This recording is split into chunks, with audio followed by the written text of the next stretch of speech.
Le coup ne vint jamais. La Bible resta figée en plein air, à quelques centimètres de la statue. Et puis, Jean-Baptiste le sentit. Ses doigts ne répondirent plus. Ses bras restèrent inertes.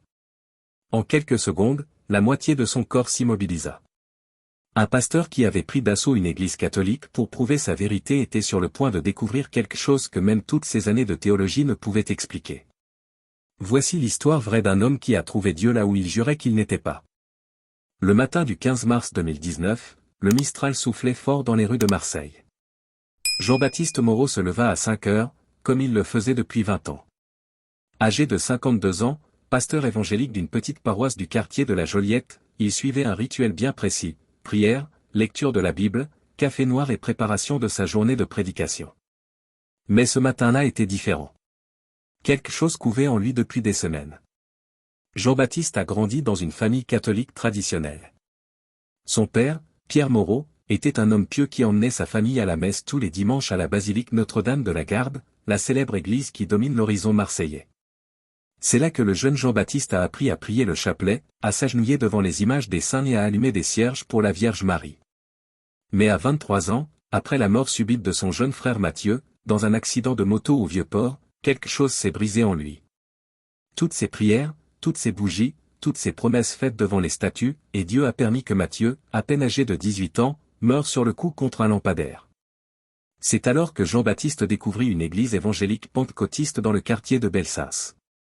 Là, le pasteur lui montra des versets qu'il n'avait jamais remarqués auparavant. Exode 20, 4-5, tu ne te feras point d'idole. Tu ne te prosterneras point devant elles, et tu ne les serviras point. La révélation fut comme un coup de tonnerre. Pendant des années, il s'était agenouillé devant des statues. Il avait prié des saints défunts. Il avait placé sa foi dans des morceaux de plâtre et de marbre au lieu de chercher le Dieu vivant. Jean-Baptiste se convertit la même semaine. Il brûla ses chapelets, ses images pieuses. Et il ne retourna jamais à l'église catholique. Au fil des ans, il a fondé son ministère sur cette conviction. Sa petite église a compté jusqu'à 80 membres, pour la plupart d'anciens catholiques comme lui. Ses sermons étaient enflammés, passionnés et emplis de mise en garde contre l'idolâtrie. Il se considérait comme un prophète des temps modernes, appelé à libérer les hommes des ténèbres du catholicisme romain. Mais ces dernières semaines, quelque chose avait changé. Jean-Baptiste ressentait une agitation grandissante, une voix intérieure qu'il ne parvenait pas à faire taire. Il se réveillait en pleine nuit, obsédé par l'idée de prouver son point de vue, de faire une déclaration publique, de s'attaquer à l'idolâtrie de façon spectaculaire. Ce matin de mars, la compulsion a finalement triomphé. Il prit sa plus vieille Bible, une édition française usée par le temps, et quitta la maison sans prévenir sa femme, Céline. Le soleil se levait encore sur la Méditerranée lorsqu'il monta dans sa voiture et se rendit au centre de Marseille. Votre destination, l'église Saint-Vincent de Paul, une petite église catholique du 6e arrondissement, près de l'hôpital de la Timone. Jean-Baptiste gara sa voiture à 6h45. L'église était ouverte pour la messe de 7 heures. Quelques personnes âgées étaient déjà assises sur les bancs en bois, récitant le chapelet en silence. Le parfum familier de l'encens et des bougies allumées fit ressurgir des souvenirs d'enfance qu'il chassa aussitôt. Il entra discrètement et s'assit au dernier rang. Son cœur battait la chamade. Ses mains étaient moites. Cette voix intérieure, qui ces derniers jours était devenue presque audible, hurlait maintenant, « Fais quelque chose. Montre-leur la vérité. Libère-les. » Le père François, un homme âgé aux cheveux blancs, commença la messe en français, sa voix calme résonnant contre les murs de pierre centenaire. Jean-Baptiste observait la scène avec une agitation croissante. Les fidèles s'agenouillaient. Ils faisaient le signe de croix devant les images. Une dame âgée alluma un cierge devant la statue de la Vierge Marie sur l'autel latéral. C'était trop. Jean-Baptiste se leva brusquement. Son banc grinça bruyamment dans le silence de l'église. Tous les regards se tournèrent vers lui. Le père François interrompit sa lecture de l'Évangile. « Vous péchez » s'écria la voix de Jean-Baptiste dans l'église, grave et furieuse. « Vous enfreignez le commandement de Dieu. » Il commença à descendre l'allée centrale, brandissant la Bible comme une arme. Son visage était rouge, les veines de son cou saillantes. Exode chapitre 20, verset 4, cria-t-il en ouvrant la Bible et en lisant à haute voix tout en avançant. « Tu ne te feras point d'image taillée, ni de représentation quelconque des choses qui sont en haut dans les cieux, ni de celles qui sont en bas sur la terre, ni de celles qui sont dans les eaux sous la terre. Les personnes présentes dans l'église restèrent figées. Une jeune femme sortit son téléphone portable, probablement pour appeler la police. Le père François s'avança, levant les mains dans un geste de conciliation. « Mon fils, je t'en prie, c'est un lieu de paix. » « La paix » cracha Jean-Baptiste. « Quelle paix peut-il y avoir dans l'idolâtrie? Vous vous prosternez devant des pierres. Vous priez les morts. La Bible condamne cela. » Il arriva à l'autel. Là, dans une petite chapelle latérale, se dressait une statue de marbre de la Vierge Marie, d'environ 1 mètre de haut. Des cierges votifs brûlaient autour d'elle, des fleurs fraîches à ses pieds. Des dizaines de prières écrites étaient déposées dans un panier à proximité. Jean-Baptiste sentit quelque chose se briser en lui. Toute la colère accumulée pendant des décennies, toute la douleur non résolue de la mort de son frère, toute la certitude fanatique d'être du bon côté, tout convergea en cet instant. « C'est un démon » hurla-t-il en pointant la statue du doigt. « Vous vénérez des démons. » Puis il leva la Bible au-dessus de sa tête à 2 mains. « Je détruirai cette idole au nom du Dieu vivant. » Le père François cria. Les personnes présentes dans l'église retinrent leur souffle. Une dame âgée se mit à pleurer. Jean-Baptiste abattit la Bible de toutes ses forces, la pointant vers la tête de la statue de la Vierge Marie. Mais le coup d'état n'a jamais eu lieu. En une fraction de seconde, le chasseur devint la proie. L'homme venu pour détruire allait être détruit, où serait-il sauvé? À 15 centimètres de la statue, les bras de Jean-Baptiste se figèrent. Ce n'était pas une décision consciente. Ce n'était pas un regret de dernière minute. C'était comme si ses muscles s'étaient engourdis sous l'effet d'un interrupteur invisible. La Bible lui échappa des mains et s'écrasa sur le sol de marbre avec un bruit sourd qui résonna dans toute l'église. Et puis, ce sentiment est apparu. Tout commença dans les doigts de sa main droite. Un fourmillement intense, comme 1000 aiguilles de glace qui lui transperçaient la peau. En quelques secondes, la douleur se propagea le long de son bras, de son épaule, puis sur le côté droit de sa poitrine. Jean-Baptiste essaya de bouger, mais sa jambe droite ne répondit pas. Il est tombé. Le corps de Jean-Baptiste s'affaissa lourdement sur le sol de la chapelle latérale, sa tête heurtant le marbre froid. À travers sa vision trouble, il vit des gens courir vers lui. Il entendit des cris étouffés. Il essaya de parler, mais sa langue était lourde, sa bouche tordue. « Un AVC » cria quelqu'un. « Appelez une ambulance. » Le père François s'agenouilla près de lui, lui tenant la main gauche, la seule qui conservait encore des sensations. « Restez calme, mon fils. Les secours arrivent. » Jean-Baptiste avait envie de crier, de se lever, de s'enfuir. Mais la moitié de son corps était comme paralysée. La panique l'envahit. Il avait 52 ans. Il était en bonne santé. Il ne fumait pas, buvait rarement, faisait des promenades. Comment était-ce possible? Et cela s'est produit précisément au moment où il allait. Non. Ce n'est pas possible. C'était une coïncidence. Ça ne pouvait être qu'une coïncidence. Les 8 minutes qui précédèrent l'arrivée de l'ambulance lui parurent une éternité. Jean-Baptiste était allongé sur le sol froid de l'église, le regard perdu dans la voûte ornée de scènes bibliques. Ange et saint veillaient sur lui. Et là, tout au-dessus de lui, dans la coupole bleu ciel, Marie tenait l'enfant Jésus. Elle semblait le regarder droit dans les yeux. Les ambulanciers sont arrivés en trombe. Ils ont vérifié ses constantes vitales, lui ont posé des questions rapides auxquelles il pouvait à peine répondre par des grognements. Ils ont immédiatement suspecté un accident vasculaire cérébral ischémique. Ils l'ont installé sur une civière, lui ont administré une perfusion intraveineuse et l'ont conduit en toute hâte à l'hôpital de la Timone, principal centre de neurologie de Marseille, situé à seulement 10 minutes. Dans l'ambulance, tandis que la sirène hurlait dans les rues de la ville, Jean-Baptiste perdait et reprenait conscience. Des bribes de pensée le frappaient comme des vagues. « Oh mon Dieu, je suis en train de mourir. Céline ne sait pas où je suis. J'allais détruire la statue. Pourquoi mon bras a-t-il cessé de fonctionner? Coïncidence. Ça ne peut être que ça. Et si? Non. Il ne pouvait pas penser comme ça. C'était le diable qui essayait de le troubler. C'était le stress du moment qui altérait son raisonnement. C'était tout sauf ça. À l'hôpital, l'équipe de neurologie a agi avec une précision militaire. Scanner cérébral. Imagerie par résonance magnétique. Analyse de sang. Électrocardiogramme.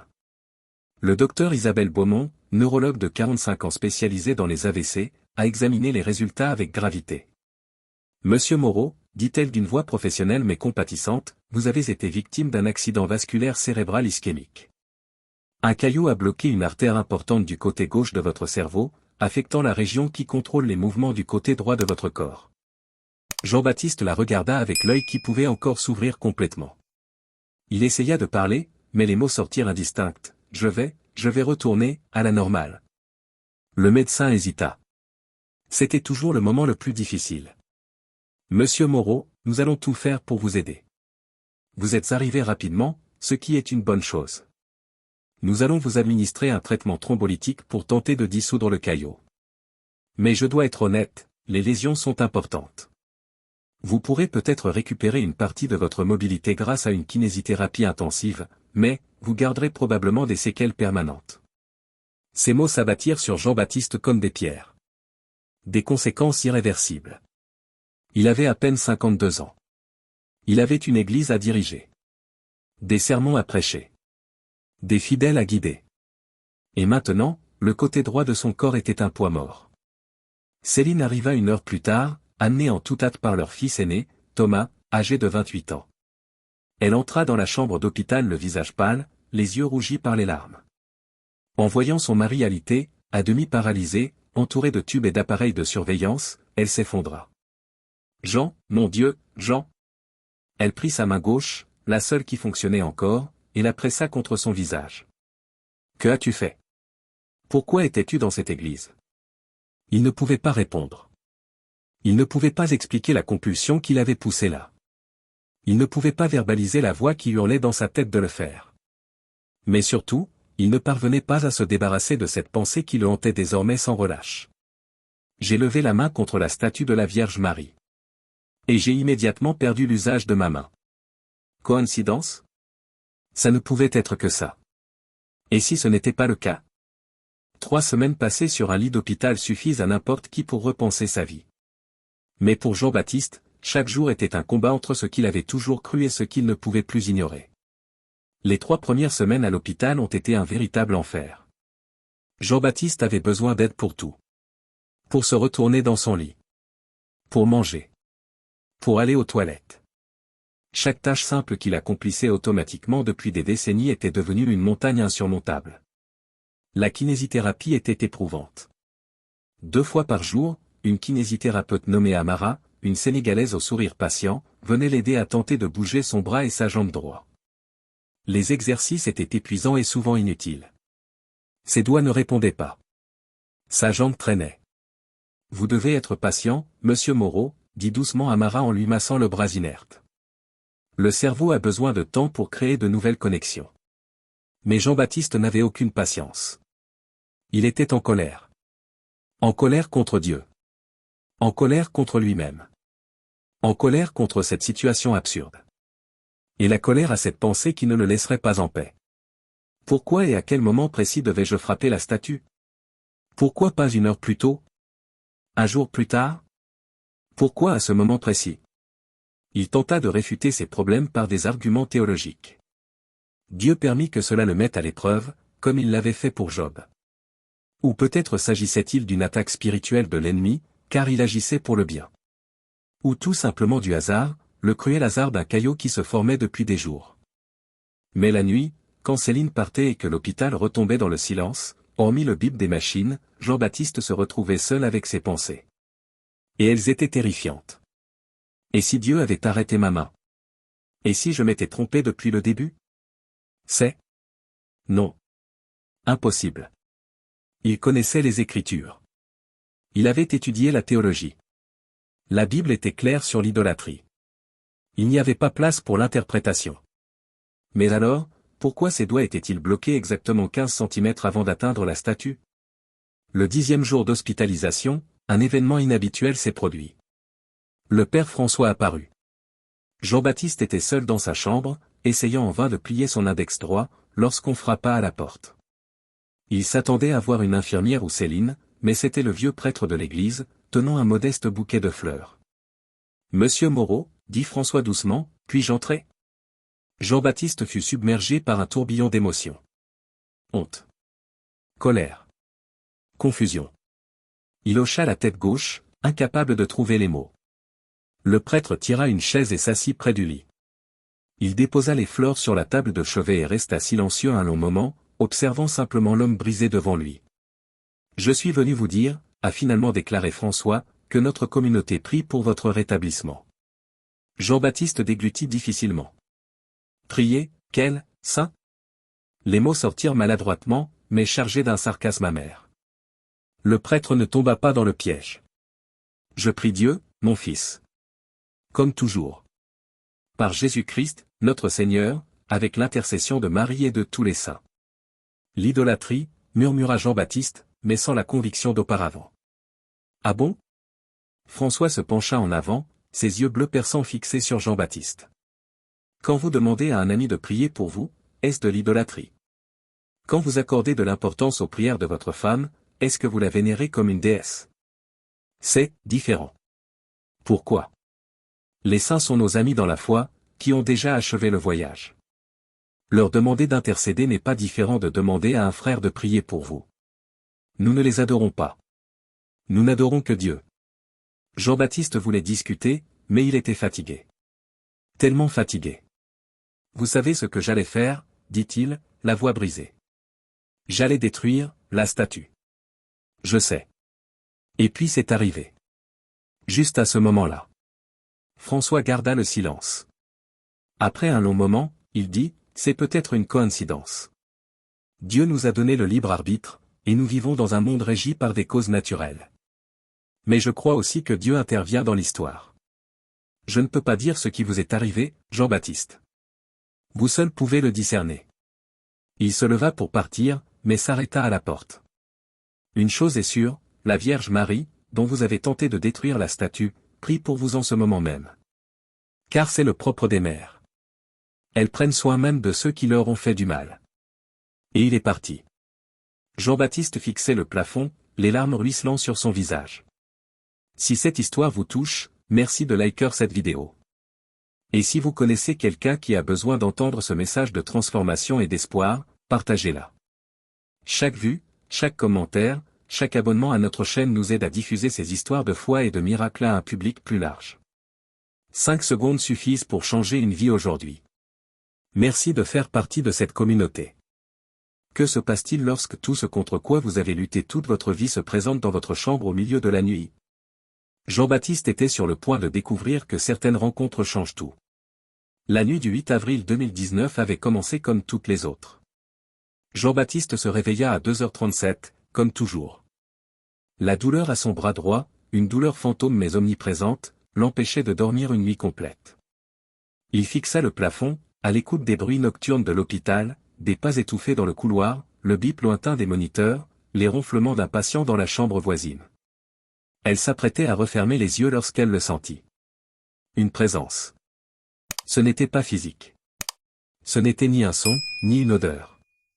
C'était la sensation indéniable qu'il n'était plus seul dans la pièce. Jean-Baptiste tourna la tête sur le côté. Et il la vit. Dans un coin de la pièce, près de la fenêtre, se tenait une femme. La lumière qui émanait d'elle était douce, non aveuglante, comme le clair de lune filtrant à travers de fins nuages. Elle portait un manteau bleu sur une robe blanche. Ses mains étaient jointes en prière. Et son visage. Jean-Baptiste n'avait jamais vu autant de compassion sur un visage humain. Elle était jeune, peut-être à peine 20 ans, avec une peau brune méditerranéenne et des cheveux noirs partiellement dissimulés par son manteau. Mais ses yeux étaient anciens, profonds, emplis d'une sagesse qui transcendait les âges. Le cœur de Jean-Baptiste s'emballait. Le moniteur cardiaque à côté de lui se mit à biper plus vite. Il essaya de crier, d'appeler une infirmière, mais aucun son ne sortit de sa gorge. La femme fit un pas vers le lit. « Jean-Baptiste, dit-elle, et sa voix était comme une musique, douce mais perçante, n'aie pas peur. » Il reconnut cette voix. Il connaissait ces mots. C'étaient les mêmes mots que l'ange Gabriel avait adressés à Marie dans l'évangile de Luc. N'ayez pas peur. Tu n'es pas réel, parvint à murmurer Jean-Baptiste. Médicament contre les hallucinations. Elle sourit, et dans ce sourire il y avait tant d'amour qu'il sentit sa poitrine se serrer. Je suis aussi réel que la douleur que tu ressens. Aussi réel que le regret que tu portes. Aussi réel que l'amour de Dieu pour toi. Qui êtes-vous? Mais il le savait déjà. Il l'avait su dès le premier instant. Il avait passé des décennies à la critiquer, à nier son importance, à la réduire à une simple femme ordinaire qui avait eu la chance d'être choisie. Et maintenant, elle était là, dans sa chambre d'hôpital, rayonnante de gloire. Tu sais qui je suis, dit doucement Maria. La question est, es-tu prêt à accepter ce que cela signifie? Alors les larmes coulèrent, des larmes retenues depuis 29 ans. Depuis qu'il avait abandonné la foi catholique après la mort de Matthieu. Depuis qu'il s'était persuadé que toute cette dévotion mariale n'était que de l'idolâtrie. Depuis qu'il avait bâti son identité sur le fait d'avoir raison et de croire qu'ils avaient tort. J'ai essayé, de détruire votre statue, sanglota-t-il. Tu as essayé de détruire une image de marbre, corrigea doucement Maria. Mais ce que tu essayais vraiment de détruire, c'était la douleur. La colère. La perte de ton frère, une perte jamais apaisée. Elle s'approcha, et Jean-Baptiste put distinguer chaque détail de son visage.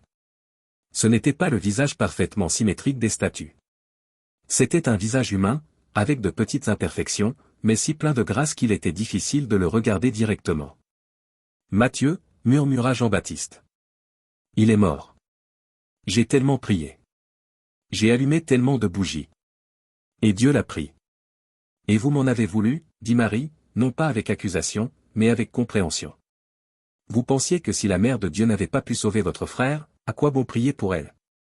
Oui, admit-il, le mot sonnant comme un aveu. Maria était assise au bord du lit.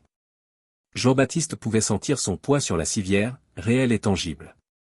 Jean-Baptiste, crois-tu que je ne comprends pas la douleur d'une mère? J'ai tenu mon fils dans mes bras lorsqu'il est mort sur la croix. J'ai senti chaque coup de fouet sur son corps. J'ai senti chaque épine dans sa tête. J'ai senti la lance lui transpercer le flanc. Et je ne pouvais rien faire d'autre qu'être là et souffrir avec lui. Elle marqua une pause, les yeux brillants de larmes retenues. Mais j'ai compris quelque chose que tu n'as pas encore compris, la présence de Dieu ne signifie pas l'absence de souffrance. Elle signifie que nous ne souffrons jamais seuls. Matthieu n'est pas mort abandonné de Dieu. Il est mort en sécurité dans les bras du Père, et j'étais là aussi, comme je le suis avec chaque enfant qui quitte cette terre. Mais pourquoi a-t-il dû mourir, implora Jean-Baptiste.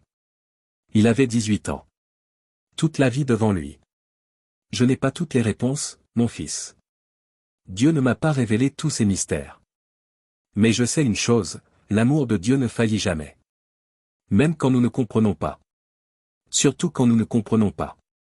Jean-Baptiste ferma les yeux et de nouvelles larmes coulèrent sur son visage. Des décennies de colère, d'amertume et de certitude arrogante commencèrent à fondre comme de la glace sous le soleil. J'avais tellement tort, murmura-t-il. Tu as souffert, corrigea Marie. Et la douleur non apaisée se transforme en colère. La colère en jugement. Le jugement en division. Vous avez divisé le corps du Christ parce que vous n'avez pas pu faire face à la perte de votre frère. Elle posa la main sur son bras droit, le bras inerte, le bras mort. Et là où elle le toucha, Jean-Baptiste sentit une chaleur. Pas la sensation complète, mais quelque chose. Une étincelle de vie là où auparavant il n'y avait que le vide. Ton corps est blessé, dit doucement Marie. Mais il peut guérir. Pas forcément comme tu l'imagines. Pas à ton rythme. Mais Dieu a encore des projets pour toi, Jean-Baptiste Moreau. Des projets qui exigent de l'humilité. Ils exigent que tu comprennes que tu ne détiens pas toutes les réponses. Ce mystère et cette foi sont indissociables. Que dois-je faire maintenant, demanda-t-il, comme un enfant perdu. Vous laissez Dieu être Dieu. Vous cessez d'essayer de contrôler la manière dont il est adoré. Vous cessez de juger ceux qui le cherchent différemment de vous. Et vous apprenez que l'Église a de nombreuses places dans la maison du Père. Maria se leva, et la lumière autour d'elle commença à grandir. Mon fils a essayé de détruire une statue, dit-elle avec une pointe d'humour divin dans la voix. Et je l'en ai empêché. Non pas par colère. Non pas par punition. Mais par une invitation, celle de enfin affronter la douleur que tu portais en toi. De enfin guérir. Tu pars, demanda Jean-Baptiste, désespéré. Je ne t'ai jamais quitté, Jean-Baptiste. Je ne t'ai jamais abandonné, même quand tu m'as rejeté. Une mère n'abandonne pas ses enfants. Jamais.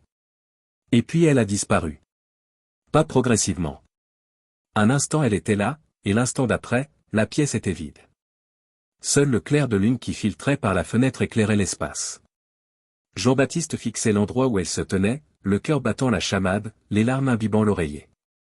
Lentement, avec un effort surhumain, il tenta de bouger les doigts de sa main droite. Et ils se sont mis en route. Un seul millimètre.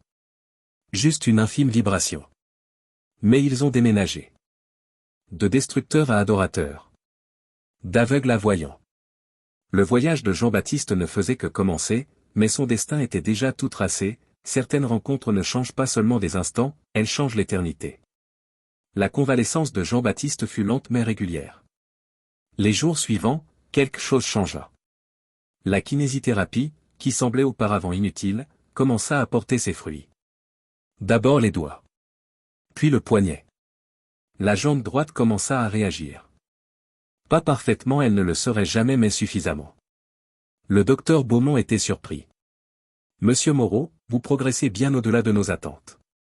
Continuez ainsi. Mais Jean-Baptiste savait que ce n'était pas seulement de la physiothérapie. C'était autre chose. Quelque chose que la science médicale ne pouvait ni mesurer ni expliquer. 3 mois après son AVC, il est sorti de l'hôpital. Il avait besoin d'une canne pour marcher. Son bras droit était encore partiellement paralysé. Mais il était vivant. Et, pour la première fois en près de 30 ans, il était en paix. La première chose qu'il a faite en quittant l'hôpital, c'est de ne pas rentrer chez lui. Il retourna à l'église Saint-Vincent de Paul. Céline l'accompagnait, lui tenant le bras gauche tandis qu'il boitait lentement dans les mêmes couloirs où il était tombé 3 mois plus tôt. Le père François était dans la sacristie, en train de préparer la messe, lorsqu'il vit Jean-Baptiste entrer. Les 2 hommes se regardèrent longuement. Alors Jean-Baptiste fit quelque chose qu'il n'avait pas fait depuis l'âge de 23 ans. Il s'est agenouillé. Avec difficulté, s'appuyant sur sa canne, Jean-Baptiste s'agenouilla devant l'autel.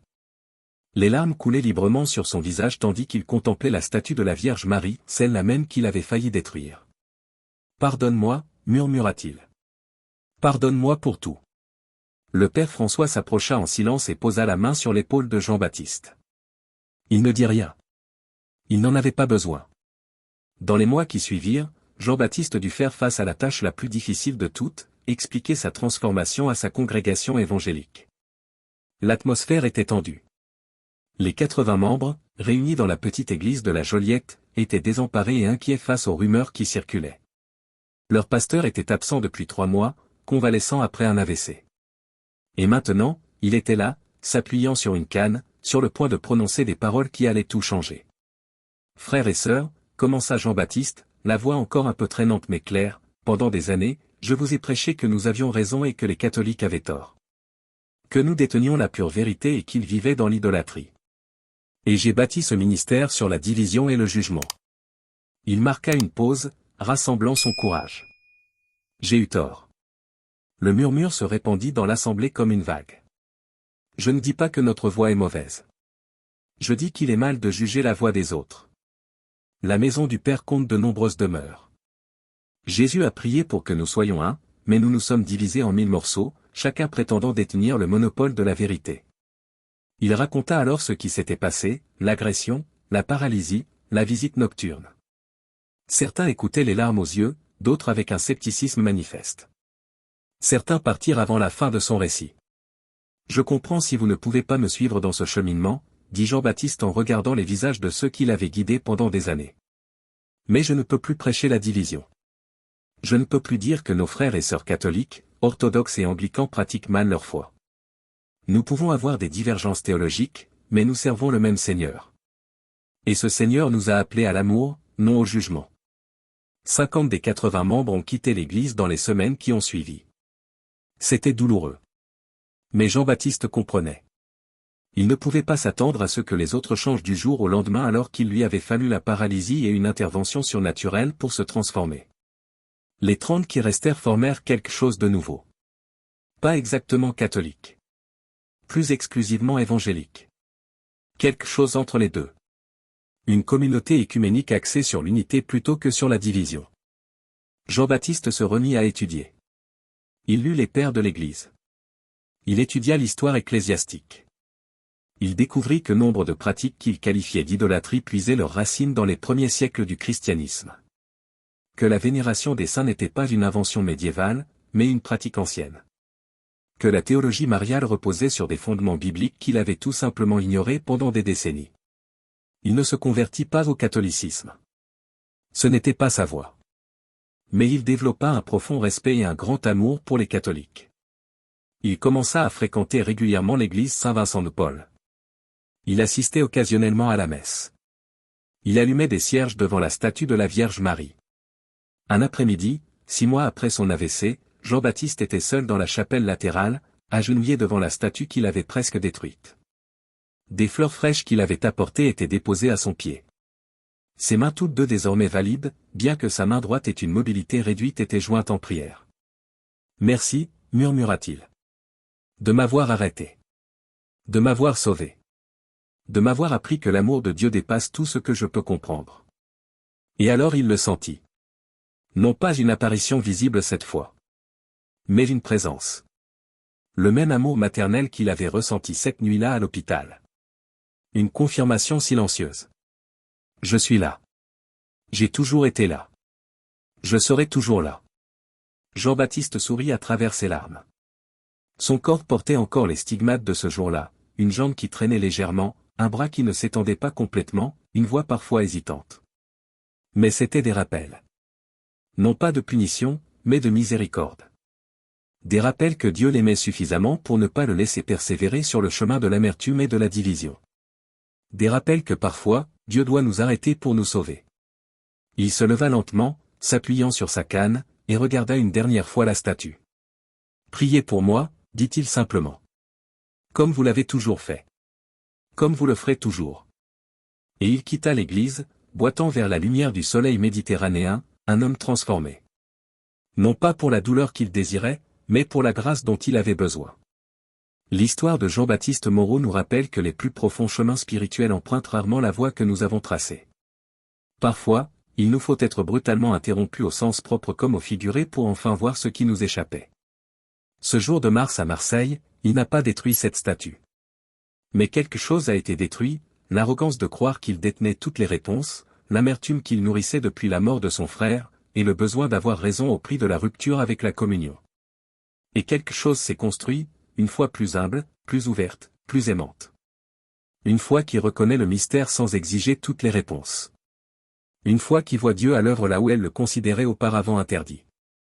Jean-Baptiste continue de guider sa petite communauté à la Joliette. Il prêche toujours. Mais ses sermons parlent désormais de pont, non de mur. D'unité, non de division. Du Dieu trop grand pour être enfermé dans les cases théologiques que nous essayons de construire. Parfois, il gravit la colline jusqu'à la basilique Notre-Dame de la Garde, où son père l'emmenait enfant. Il allume une bougie. Il récite une prière. Et il rend grâce d'avoir été préservé de la plus grande erreur de sa vie. Car au final, il ne s'agissait pas d'avoir raison ou tort. Il s'agissait d'apprendre à aimer. Et l'amour, découvrit-il, n'a pas de nom. Si ce témoignage de transformation vous a touché, n'hésitez pas à laisser un commentaire ci-dessous pour partager comment la spiritualité a influencé votre parcours. Aimez cette vidéo pour que davantage de personnes puissent découvrir ce message d'espoir et de réconciliation. Abonnez-vous à la chaîne pour découvrir d'autres témoignages authentiques. Ensemble, nous pouvons répandre le message que l'amour de Dieu est plus fort que toutes les divisions humaines. Que votre semaine soit bénie.